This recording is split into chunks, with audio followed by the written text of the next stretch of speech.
Assalamualaikum warahmatullahi wabarakatuh. Hai, bertemu lagi dengan saya Fardun Mahmudatul Imamah. Ini adalah teori terakhir untuk mata kuliah antropologi ya. Jadi saya akan menjelaskan dengan cepat. Video sebelumnya ternyata panjang sekali yang tentang GERDS. Ini tentang Roy Rappaport ya, tentang environmental anthropology. Nah, ini adalah salah satu teori yang paling saya sukai. Buku yang paling terkenal adalah He Speaks for Ancestral Ritual in the Ecology of a New Jewish People. Jadi dia melakukan penelitian di Papua Barat ya. Kemudian ini Roy Rappaport, dia adalah seorang antropologis dari Amerika ya. Dia juga terkenal dengan teorinya ekologi, disebut juga environmental anthropology atau antropologi ekologi, atau dia sendiri menggunakan istilahnya human ecology. Environmental anthropology adalah bagian dari antropologi yang berperan aktif dalam mempelajari hubungan antara manusia dengan lingkungan. Sedangkan antropologi ekologi itu biasanya disebut dengan cabang ilmu antropologi yang menelaah hubungan antara masyarakat dan lingkungannya dari titik pandang masyarakat setempat gitu. Sedangkan Rappaport menggunakan istilah human ecology yang menjelaskan atau memfokuskan pada hubungan manusia dengan lingkungannya. Kemudian, ranah kajian ekologi dan agama biasanya dibagi menjadi dua berdasarkan subjek dan besaran skala komunitasnya. Beberapa penelitian mengambil subjek masyarakat kecil dengan sistem kepercayaan terbatas atau dikenal dengan masyarakat adat, di mana dalam masyarakat adat terdapat sistem ritual simbolik untuk memastikan pemeliharaan keseimbangan antara populasi manusia dan ekosistemnya. Sementara di sisi lain terdapat penelitian terhadap sistem sosial yang luas di mana agama-agama memiliki peranan yang penting dengan isu-isu yang sama. Jadi si Rappaport ini melakukan penelitian di suku yang namanya Sembaga ya, nama sukunya di Papua Barat. Bukunya tadi Pick for Ancestors tadi yang paling terkenal. Nah, ketika melakukan kajian ekologi dan agama itu biasanya dua, menggunakan masyarakat kecil atau yang disebut dengan tadi masyarakat adat, atau masyarakat dengan sistem yang lebih rumit misalnya dalam masyarakat urban gitu ya, atau dengan itu mirip tapi juga agak beda gitu. Nah, si penelitian kajian ini ada Rappaport, bukunya ditulis dalam Pics for the Ancestor, itu bisa kalian cari. Kemudian dia meneliti tentang sistem ritual masyarakat Tembaga di Papua New Guinea. Pada bukunya Rappaport berargumentasi bahwa ritual penyembelihan babi yang disebut dengan kaiko itu berfungsi sebagai mekanisme yang secara teratur menjaga keseimbangan antara jumlah populasi babi, asupan protein hewani masyarakat adat, dan jumlah tenaga perempuan yang dibutuhkan untuk merawat kebun dan ternak. Ritual tersebut menggambarkan segala komponen realitas suku Sembaga, baik secara ekonomi, kebutuhan nutrisi, sosial, militer, ideologi, menyatu dalam totalitas yang koheren tadi ya.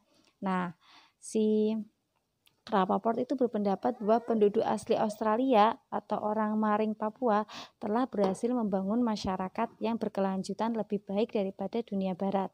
Ritual dalam masyarakat adat dinilai lebih efektif untuk menjaga keseimbangan antara kepentingan individu, masyarakat, dan lingkungan hidup daripada kebijakan melalui peraturan tertulis. Sebentar. Jadi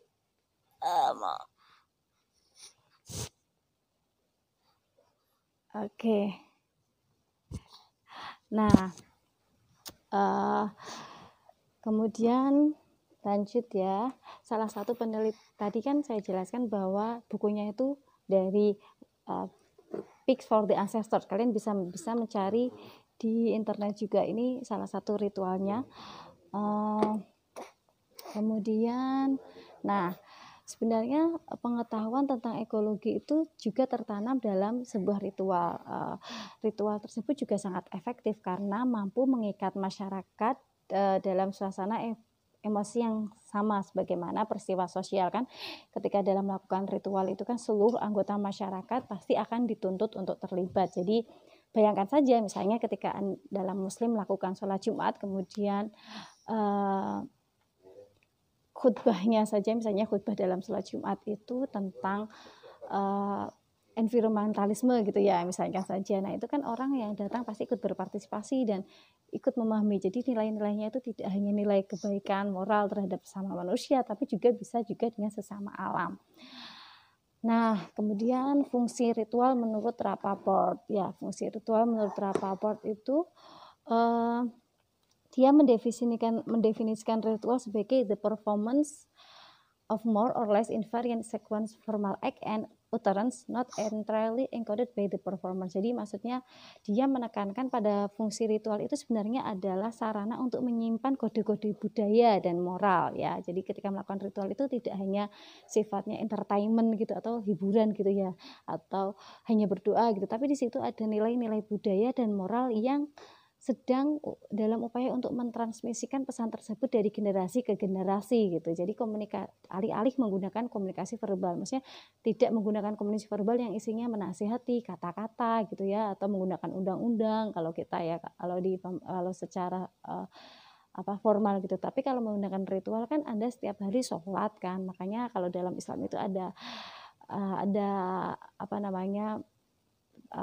penjelasan mengatakan kalau kamu ingin meninggalkan maksiat, misalnya Anda disuruh untuk sholat gitu. Nah itu sebenarnya ketika dalam melakukan sholat itu tidak hanya bentuk ritual Anda terhadap Tuhan, tapi di dalamnya juga ada fungsi kode-kode moral atau budaya bahwa kalau orang yang sholat berarti ya tidak boleh melakukan tindakan yang buruk gitu ya, tidak boleh melakukan tindakan yang jahat, jelek, berdosa dan lain sebagainya.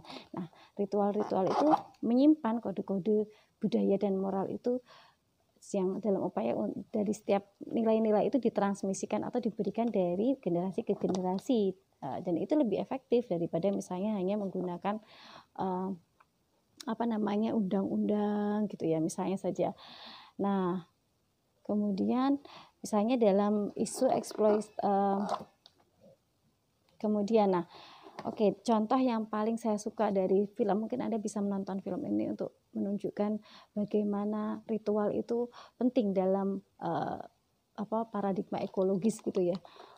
Misalnya ini filmnya judulnya Woodjob. Maaf saya ini loading. Film Jepang judulnya Woodjob. Nah, filmnya cukup bagus. Ini menceritakan tentang kesucian hutan, masyarakat bekerja yang menebang pohon, anak muda perkotaan yang masuk ke dalam komunitas tersebut gitu ya. Film lama. Nah, Anda bisa mencari di internet, Anda bisa tonton atau kayaknya di Netflix juga ada. Nah, film ini menceritakan seorang anak muda kota yang tidak memiliki nilai bagus untuk melanjutkan perguruan tinggi, kemudian dia memilih untuk menjadi penebang pohon hanya karena melihat posternya, di dalam poster itu ada gadis cantik ya. Namun tidak terduga di dalam film tersebut terdapat ritual dalam upaya untuk menjaga hutan. Misal hitungan pohon yang boleh ditebang, penghormatan kepada dewi hutan, dan ada satu pohon yang berumur ratusan tahun gitu ya. Kemudian ada banyak isu juga, eksploitasi hutan dan lain sebagainya. Nah, di film itu digambarkan bagaimana tata cara kelola hutan dengan dipengaruhi kepercayaan masyarakat setempat. Ada satu skripsi juga yang sudah meneliti itu, tapi Anda mungkin bisa nonton dan melihat bagaimana ritual itu mempengaruhi masyarakat tersebut mengelola hutan agar tetap bisa mereka konsumsi, mereka gunakan untuk kebutuhan sehari-hari, tapi juga bisa mereka gunakan tetap juga menjaga kelestariannya. Oke, sampai di sini dulu tentang Rapaport. Intinya bahasa bukan merupakan sarana yang andal. Jadi ketika Anda memberitahu seseorang dengan bahasa untuk mentransmisikan pesan, menurut Rapaport itu kurang efektif. Jadi yang lebih efektif justru adalah melalui ritus atau ritual yang mampu mengurangi perangkap proses komunikasi ini, sehingga ritual itu sangat penting ketika ditafsirkan tadi ya, digunakan untuk menjelaskan tentang bagaimana masyarakat mengelola lingkungannya agar tetap lestari tapi juga bermanfaat bagi dirinya, atau disebut dengan antropologi ekologis atau environmental anthropology. Sampai di sini dulu, terima kasih. Assalamualaikum warahmatullahi wabarakatuh.